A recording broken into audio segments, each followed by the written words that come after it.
আমি বাদশাহ সিকান্দারের মতো এত বড় বাদশাহ মনে হয় দ্বিতীয় আর কেউ হইতে পারবি না।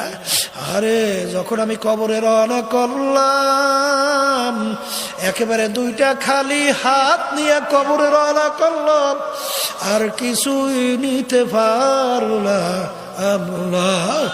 এ দুনিয়াদার পাগল আমার বাবারা, ও পর্দালে মা বোনেরা, ভালো করে মন কি বুঝাও, তারপর মাওলার কবরে রওনা করো। বাজান রে, আজকে দুনিয়ায় সাধারণ 9,30,00,000 মাইল দূর থেকে সূর্য যখন ঠান্ডা জমিনের তাপ দেওয়া শুরু করে, তুমি আর আমি গরমে সহ্য করতে পারি না। আল্লাহ রসুল বলছেন, ও আমার উম্মাতেরা, কিয়ামতের ময়দানে এই সূর্য আমার মাওলা 1 হাত বা 1.25 হাত মাথার উপর উব্বুর করে ছাইরা দেবে। বাজার কিয়ামতের ময়দানে কোনো গাছ নাই, ঘর নাই, বাড়ি নাই, পানি নাই, তামার জমিন সূর্যের তাপে পুইরা লাল চামড়া হয়ে যাবে। ভাগুন্যাও কোনো জায়গা নাই। সূর্যের তাপে নাফারমানদের তালুটা টাস টাস কইরা ফাইটা মগজগুলা ভাতের মতো উতলাইয়া বাইয়া বাইয়া পড়তে থাকবে।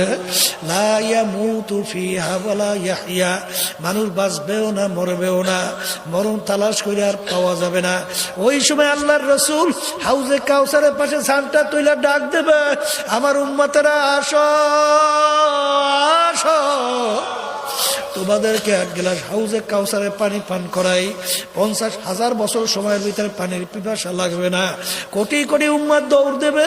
বাজারে একটা পাগলা কুকুর যদি কাউকে কামড়াবার জন্য তাড়াইতে থাকে, ওই লোকটা পাগলা কুকুর থেকে বাঁচার জন্য জানের শক্তি দিয়া দৌড় মারলো। সামনে থেকে একটা ঘরের দরজা খোলা, যদি ঘরের দরজায় ঢুকতে পারে, পাগল কুকুর থেকে কামড় থেকে বাইসা যাবে।